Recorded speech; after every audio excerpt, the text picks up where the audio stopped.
എല്ലാവർക്കും നമസ്കാരം. ഇന്ന് കേറ്ററ്റ് എക്സാമിൽ നവോത്ഥാന നായകനായ ശ്രീനാരായണ ഗുരുവിനെ പറ്റിയുള്ള വിവരങ്ങളാണ് ചർച്ച ചെയ്യുന്നത്. വളരെ ഇമ്പോർട്ടൻ്റ് ആയിട്ടുള്ള ഒരു വ്യക്തിയാണ് ശ്രീനാരായണ ഗുരു. തുടങ്ങാം. ശ്രീനാരായണ ഗുരു ജനിച്ച വർഷം 1856 ഓഗസ്റ്റ് 20. ശ്രീനാരായണ ഗുരുവിൻ്റെ ജന്മദേശം എവിടെ? തിരുവനന്തപുരത്തുള്ള ചെമ്പഴന്തി. വയൽവാരത്ത് വീട്ടിൽ ജനിച്ച കേരളത്തിലെ നവോത്ഥാന നായകൻ ആര്?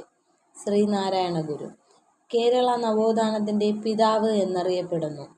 ശ്രീനാരായണ ഗുരുവിൻ്റെ മാതാപിതാക്കൾ ആര്? മാടൻ ആശാൻ, കുട്ടിയമ്മ. ശ്രീനാരായണ ഗുരുവിൻ്റെ കുട്ടിക്കാലത്തെ നാമം നാരായണൻ. ആരുമായി ബന്ധപ്പെട്ട പേരാണ് നാണു? ശ്രീനാരായണ ഗുരു. ശ്രീനാരായണ ഗുരുവിൻ്റെ ഭാര്യ കാളിയമ്മ. കുട്ടിക്കാലത്തെ ശ്രീനാരായണ ഗുരുവിൻ്റെ ആശാൻ ആര്? രാമൻപിള്ള. ശ്രീനാരായണ ഗുരു കാളിയമ്മയെ വേളി കഴിച്ച വർഷം 1882. ഇനി ശ്രീനാരായണ ഗുരു കണ്ടുമുട്ടിയത്, മറ്റു ഗുരുക്കളുമായി അല്ലെങ്കിൽ മറ്റു പ്രമുഖരുമായി അദ്ദേഹം കണ്ടുമുട്ടിയ വർഷങ്ങൾ. ചട്ടമ്പി സ്വാമികൾ ശ്രീനാരായണ ഗുരുവിനെ കണ്ടുമുട്ടിയ വർഷം 1882. അയ്യങ്കാളി ഗുരുവിനെ കണ്ട വർഷം 1912. ശ്രീനാരായണ ഗുരു രാമണ മഹർഷിയെ സന്ദർശിച്ച വർഷം 1916. മഹാത്മാഗാന്ധിജി ഗുരുവിനെ സന്ദർശിച്ചത് 1925 മാർച്ച് 12. ഗാന്ധിജിയുടെ എത്രാമത്തെ കേരള സന്ദർശനത്തിനാണ് ഗുരുവിനെ കണ്ടത്? രണ്ടാമത്തത്. എവിടെ വെച്ചാണ് ഗാന്ധിജി ഗുരുവിനെ സന്ദർശിച്ചത്? ശിവഗിരി. ചട്ടമ്പി സ്വാമികൾ ഗുരുവിനെ കണ്ടുമുട്ടിയത് എവിടെ വെച്ച്? അനിയൂർ അമ്പലം, തിരുവനന്തപുരം. എവിടെ വെച്ചാണ് അയ്യങ്കാളി ഗുരുവിനെ കണ്ടത്? ബാലരാമപുരം, തിരുവനന്തപുരം. അടുത്തതായിട്ട് ശ്രീലങ്കയും ശ്രീനാരായണ ഗുരുവും തമ്മിലുള്ള ബന്ധം. ശ്രീലങ്കയുടെ തപാൽ സ്റ്റാമ്പിൽ പ്രത്യക്ഷപ്പെട്ട ആദ്യ മലയാളി എന്ന ബഹുമതി ശ്രീനാരായണ ഗുരുവിനുണ്ട്. ശ്രീലങ്കൻ സർക്കാർ ഏതു വർഷമാണ് ഗുരുവിൻ്റെ സ്റ്റാമ്പ് പുറത്തിറക്കിയത്? 2009. ഗുരു ആദ്യമായി ശ്രീലങ്ക സന്ദർശിച്ച വർഷം 1818. ഗുരു രണ്ടാമതായി ശ്രീലങ്ക സന്ദർശിച്ച വർഷം 1926. അടുത്ത് ശ്രീനാരായണ ഗുരുവും SNDP യോഗവും. SNDP യോഗം ആരംഭിച്ചത് 1903 മെയ് 15. ആരുടെ അധ്യക്ഷതയിലാണ് SNDP യോഗം രൂപീകരിച്ചത്? ശ്രീനാരായണ ഗുരു.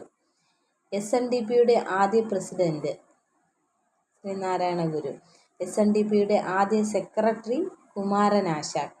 SNDPയുടെ ആദ്യ വൈസ് പ്രസിഡന്റ് ഡോക്ടർ പൽപു. SNDPയുടെ ആദ്യ രൂപമേത്? വാവുട്ടുയോഗം. വാവുട്ടുയോഗവുമായി ബന്ധപ്പെട്ട ക്ഷേത്രയോഗമേത്? അരുവിപ്പുറം. SNDPയുടെ ആദ്യ മുഖപത്രം വിവേകോദയം. SNDPയുടെ ഇപ്പോഴത്തെ മുഖപത്രം യോഗാനാഥം. SNDPയുടെ ആദ്യ യോഗം നടന്നതെവിടെ? അരുവിപ്പുറം, 1903. വിവേകോദയം എന്ന മുഖ്യപത്രം ആരംഭിച്ച വർഷം 1904. അരുവിപ്പുറവും ശ്രീനാരായണ ഗുരുവും തമ്മിലുള്ള ബന്ധമാണ്. അടുത്ത് ശ്രീനാരായണ ഗുരു അരുവിപ്പുറം പ്രതിഷ്ഠ നടത്തിയത് 1888. അരുവിപ്പുറം പ്രതിഷ്ഠയുമായി ബന്ധപ്പെട്ട് ഈഴവ ശിവനാണ് അവിടുത്തെ പ്രതിഷ്ഠ. അരുവിപ്പുറം ഏതു താലൂക്കിൽ സ്ഥിതി ചെയ്യുന്നു? നെയ്യാറ്റിൻകര. ഏതു നദിയുടെ തീരത്താണ് അരുവിപ്പുറം? നെയ്യാർ. ഏത് ജില്ലയുമായി ബന്ധപ്പെട്ട പ്രദേശമാണ് അരുവിപ്പുറം? തിരുവനന്തപുരം. ശ്രീനാരായണ ഗുരു ആശ്രമങ്ങളും മഠങ്ങളുമായിട്ട് ബന്ധം. ഗുരു ആലുവയിൽ അദ്വൈത ആശ്രമം സ്ഥാപിച്ചത് എന്ന്? 1913. ഏത് നദിയുടെ തീരത്താണ് അദ്വൈത ആശ്രമം സ്ഥിതി ചെയ്യുന്നത്? പെരിയാർ. ആലുവയിലെ അദ്വൈത ആശ്രമത്തിൻ്റെ മുദ്രാവാക്യം എന്ത്? ഓം സാഹോദര്യം സർവത്ര. എവിടെ വെച്ചാണ് ഗുരു തൻ്റെ പ്രശസ്തമായ വചനം ഒരു ജാതി, ഒരു മതം, ഒരു ദൈവം മനുഷ്യന് എന്ന് പറഞ്ഞത്? ആലുവ. അദ്വൈത ആശ്രമത്തിൽ വെച്ച്. ആലുവ അദ്വൈത ആശ്രമത്തിൽ ഗുരുവിൻ്റെ നേതൃത്വത്തിൽ സർവമത സമ്മേളനം നടന്ന വർഷം 1924. ഒരു ജാതി, ഒരു മതം, ഒരു ദൈവം മനുഷ്യന് എന്ന സന്ദേശം ലോകത്തിന് നൽകിയതാര്? എന്ന് 1915. എവിടെയാണ് ഗുരു ശാരദാമഠം സ്ഥാപിച്ചത്? ശിവഗിരി. ഗുരു ശാരദാമഠം സ്ഥാപിച്ച വർഷം 1912. ശ്രീനാരായണ ഗുരുവിൻ്റെ വചനങ്ങളേത് എന്നുള്ള ടോപ്പിക്കാണ്. മതമേതായാലും മനുഷ്യൻ നന്നായാൽ മതി. വിദ്യ കൊണ്ട് പ്രബുദ്ധരാവുക, സംഘടന കൊണ്ട് ശക്തരാകുക. മദ്യം വിഷമാണ്, അതുണ്ടാക്കരുത്, കൊടുക്കരുത്, കുടിക്കരുത്. ജാതി ചോദിക്കരുത്, പറയരുത്, ചിന്തിക്കരുത്. ഒരു ജാതി, ഒരു മതം, ഒരു ദൈവം മനുഷ്യന്. ശ്രീനാരായണ ഗുരുവിൻ്റെ പ്രധാന പുസ്തകങ്ങൾ ഏതൊക്കെയാണ്? ശ്രീനാരായണ ഗുരുവിൻ്റെ ആദ്യ രചന ഗജേന്ദ്രമോക്ഷം, വഞ്ചിപ്പാട്ട്. എവിടെ വെച്ചാണ് ഗുരു ശിവശതകം രചിച്ചത്? അരുവിപ്പുറം, 1888. ഗുരുവിൻ്റെ പ്രധാന സംസ്കൃത രചനകൾ നിർവൃതി പഞ്ചകം, വേദാന്ത സൂത്രം, ദർശനമാല. ശ്രീനാരായണ ഗുരുവിൻ്റെ പ്രധാന മലയാളത്തിലെ രചനകൾ ഏതൊക്കെ?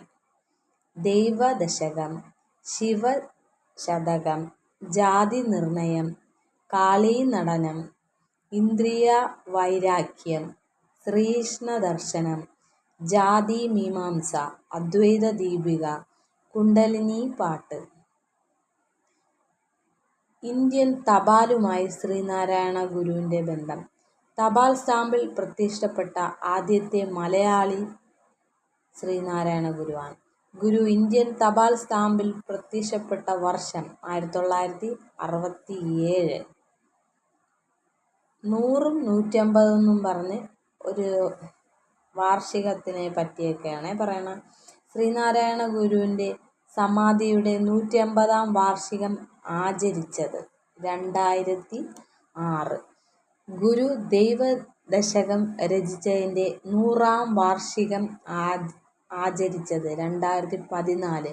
ഗുരു ഒരു ജാതി, ഒരു മതം, ഒരു ദൈവം മനുഷ്യന് എന്ന വചനം പറഞ്ഞതിൻ്റെ 100-ാം വാർഷികം 2015. യുഗപുരുഷൻ എന്നുള്ള ബഹുമതിയാണ് അടുത്ത് പറയുന്നത്. ഗുരുവിൻ്റെ ജീവിതത്തെ ആസ്പദമാക്കി പുറത്തിറങ്ങിയ മലയാള ചലച്ചിത്രം ഏതാണ്? യുഗപുരുഷൻ.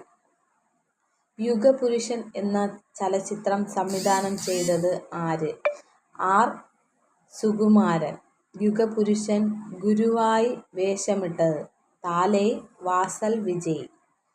അടുത്ത് വിശേഷണം, ഗുരുവിനെ പറ്റിയുള്ള വിശേഷണം പറഞ്ഞത്. ഗുരുവിനെ രണ്ടാം ബുദ്ധൻ എന്ന് വിശേഷിപ്പിച്ചത് ആര്? ജി. ശങ്കരക്കുറുപ്പ്. ശ്രീനാരായണ ഗുരുവിൻ്റെ സമാധിയുമായി ബന്ധപ്പെട്ട വിവരമാണ് അടുത്ത് പറയുന്നത്. ശ്രീനാരായണ ഗുരു സമാധിയായത് 1928 സെപ്റ്റംബർ 20. എവിടെ വെച്ചാണ് ഗുരു സമാധിയായത്? ശിവഗിരി, തിരുവനന്തപുരം ജില്ല. അപ്പോൾ ഇത്രയും കാര്യങ്ങൾ ശ്രീനാരായണ ഗുരുവുമായി ബന്ധപ്പെട്ടിട്ടുണ്ട്. അതുപോലെ അടുത്തിനി അയ്യങ്കാളി നമ്മൾ ഡീറ്റെയിൽ ആയിട്ട് പഠിച്ചില്ലെങ്കിലും അവരുടെ പ്രധാനപ്പെട്ട ഒരു വഴി, അവരുടെ വിശേഷണം, കർഷക സമരം തുടങ്ങി ഒരുപാട് കാര്യങ്ങളും കൂടെ നമ്മൾ മനസ്സിലാക്കിയിരിക്കണം. ഈ ഒരു നവോത്ഥാനം എന്ന് പറയുന്ന വിഷയത്തിൽ നിന്ന് ഷുവറായിട്ട് ഒരുപാട് ചോദ്യങ്ങൾ ചോദിക്കും. നിങ്ങളെല്ലാവരും നന്നായിട്ട് പഠിക്കുക, ലക്ഷ്യത്തിലോട്ട് എത്തും. നന്ദി, നമസ്കാരം.